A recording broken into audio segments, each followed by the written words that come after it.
যাত্রাপথে। আমরা এখন 7:30 যাত্রাবাড়ি থেকে রওনা দিয়েছি এয়ারপোর্টের উদ্দেশ্যে। আমাদের ফ্লাইট হচ্ছে 10টায়। সেই সুবাদে আমরা আসলে একটু দেরি করে ফেলেছি। প্রথমে আমরা যাত্রাপথে আমাদের যাত্রার সঙ্গী আমাদের সাথে যে আছেন আমাদের সিনিয়র ভাই আলম ভাই আর আছেন জসিম। তো আমরা একসাথে এই তিনজনই এই 7 দিন কাটাবো ইনশাল্লাহ আপনাদের সাথে। আপনারা আমাদের সাথে থাকবেন। আজ বাংলা শ্রাবণ মাসের 6 তারিখ, রোজ বুধবার। আকাশ কিছুটা মেঘলা। গতরাতে বৃষ্টিতে রাস্তাঘাট সব ভেজা। আগে বলে রাখি, এই সময়টা নেপাল ভ্রমণের জন্য উপযুক্ত নয়। ব্যাপারটা নিয়ে ভিডিওতে আরও বিশ্লেষণ করব। আমরা রাস্তায় কোনো জ্যাম এড়াতে ফ্লাইওভার এবং এক্সপ্রেসওয়ে ব্যবহার করেছি, তাই আমাদের কাঙ্ক্ষিত সময়ের অনেক আগেই আমরা এয়ারপোর্টে চলে আসলাম। আপনারা দেখতে পাচ্ছেন আমরা এয়ারপোর্টের ভিতরে প্রবেশ করছি।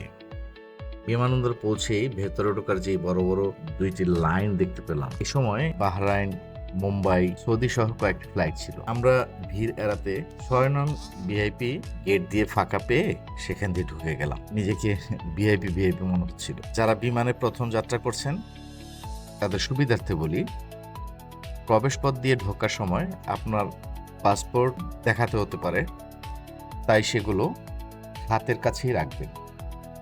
এই স্ক্যানারে আপনার লাগেজগুলো দিয়ে মেটাল ডিটেক্টরের এই গেট দিয়ে ভেতরে প্রবেশ করুন এবং আপনার লাগেজ সংগ্রহ করুন। এখন আমাদের খোঁজ নিতে হবে বিমান বাংলাদেশ এয়ারলাইন্সের বোর্ডিং পাসটি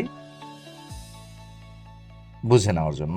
যদিও আমাদের বোর্ডিং পাস আগে থেকেই অনলাইনে করা ছিল, তবুও বোর্ডিং পাসের হার্ড কপিটা সংগ্রহ করব এবং আমার একটা লাগেজ বেল্টে দিয়ে দিব। এই ফাঁকে আপনাদের একটু বলে রাখি ভিসা এবং টিকিট প্রাসঙ্গিক কিছু তথ্য। বন্ধুরা, প্রথমেই বলে নিই টিকিট প্রসঙ্গে। আমরা বিমানে টিকিট কেটেছিলাম শেয়ার ট্রিপের ওয়েবসাইট থেকে। আপনারা ইচ্ছে করলে যে কোনো ওয়েবসাইট থেকেই টিকিট সংগ্রহ করতে পারেন, অথবা সরাসরি বিমান অফিসে গিয়ে আপনারা টিকিট কেটে নিতে পারেন। তবে যত আগে আপনারা টিকিট কাটবেন, টিকিটের দাম তত কম হবে।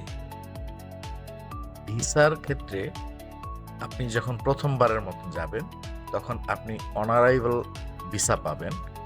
ক্ষেত্রে আপনাকে শুধু টিকিট করে চলে গেলেই হবে, কিন্তু সবচেয়ে বেটার আপনি যদি এখান থেকে রেজিস্ট্রেশনটা অনলাইনে করে যান। কেননা ওখানে গিয়ে হোটেল নেমে অনলাইনে একটা রেজিস্ট্রেশন করতেই হবে। তো আপনি হাতে অনেক সময় আছে, সেক্ষেত্রে আপনি বাংলাদেশ থেকে অনলাইনে এই রেজিস্ট্রেশনটা করে নিতে পারেন এবং একটা প্রিন্ট আউট, এই যে আপনার স্ক্রিনে যেটা দেখতে পাচ্ছেন এরকম একটা প্রিন্ট আউট আপনারা নিয়ে নিতে পারেন। এটা আপনাদের জন্য সুবিধাজনক হবে বলে আমি মনে করি। সেক্ষেত্রে আপনাদের প্রয়োজন 1 কপি সদ্য তোলা ছবি, পাসপোর্ট সাইজ, পাসপোর্টের স্ক্যান কপি, ন্যাশনাল আইডি কার্ডের ফটোকপি। আমরা ইমিগ্রেশনের এই প্রান্ত দিয়ে ঢুকবো। ইমিগ্রেশনের এই অংশটা আসলে ভিডিও করা নিষেধ, তাই আপনাদেরকে ভিডিও করে দেখাতে পারলাম না। আমরা ইমিগ্রেশন শেষ করেছি। ইমিগ্রেশন শেষ করে প্রথমে আমাদের কাজ হচ্ছে আমাদের ক্রেডিট কার্ডের লাউঞ্জের যে সুবিধাটা আছে সেটা আমাদের কাছে আছে, তাই আমরা বিশ্রাম নিব। বিশ্রাম শেষে আমরা 11 নম্বর গেট দিয়ে নিচে নেমে দেখলাম আমাদের জন্য বাস দাঁড়িয়ে আছে বিমান বাংলাদেশ এয়ারলাইন্সের। আমাদেরকে রানওয়ে দিকে নিয়ে যাবে। বাসে না গিয়ে সেখান থেকে বিমান বাংলাদেশে আরেকটি প্রাইভেট কারের সার্ভিস ছিল, সেই সার্ভিসটা আমরা উপভোগ করেছি। এটা হচ্ছে BG371। এটার নাম হচ্ছে মেঘদূত। এটা সম্বন্ধে আমরা একটু বলছি। পথে BG371 নম্বর ফ্লাইটে সবাইকে স্বাগত জানাচ্ছি। 1 ঘন্টা 5 মিনিটে আমরা ইনশাআল্লাহ ত্রিভুবন আন্তর্জাতিক বিমানবন্দর কাঠমান্ডু পৌঁছবো। আশা করি আমাদের সাথে আপনাদের এই ভ্রমণ নিরাপদ ও আরামদায়ক হবে। ধন্যবাদ।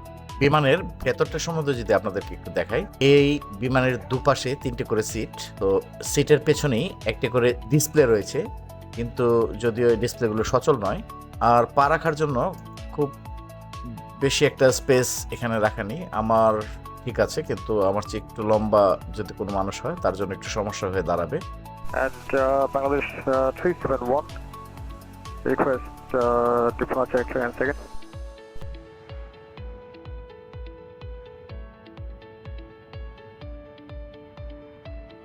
এই মুহূর্তে যখন আমরা বিমানে আকাশপথে রয়েছি, তখন রাডার থেকে আমাদের বিমানের গন্তব্য পথ, রুট, স্পিড, কত ফিট উপরে আছি, প্রায় 35,000 ফিট উপরে আমরা উপর দিয়ে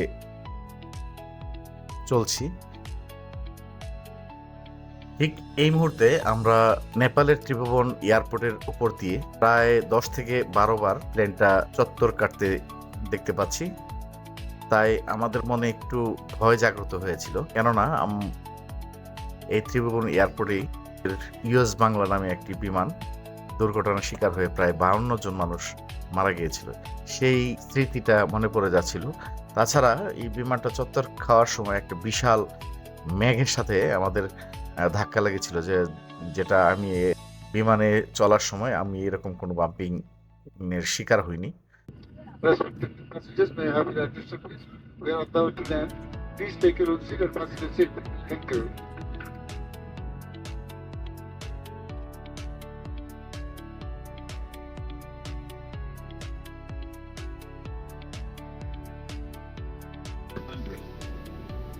Check.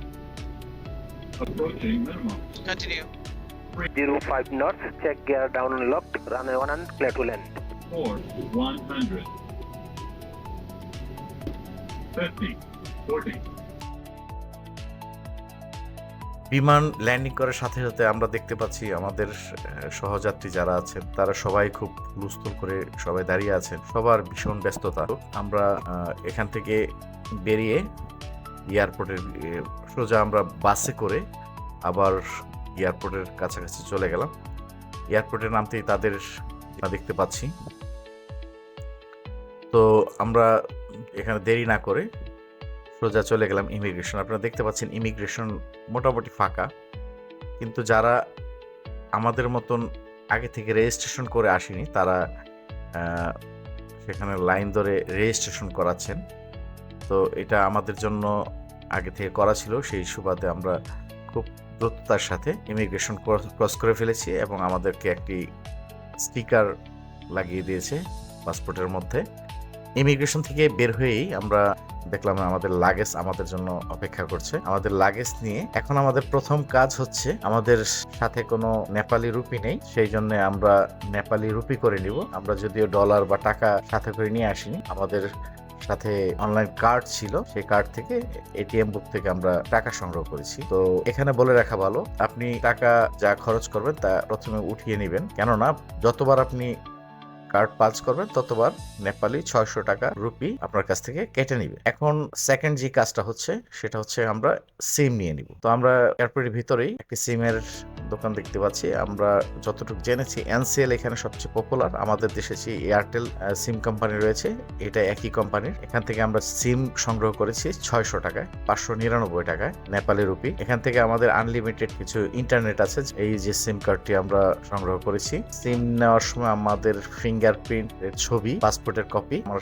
নিজের ছবিও তারা নিয়ে নিলেন। আজকের মতন এই ভিডিও এখানেই সমাপ্ত করছি। শীঘ্রই দেখা হচ্ছে নাগরকোটে। আমাদের সাথে থাকার জন্য ধন্যবাদ।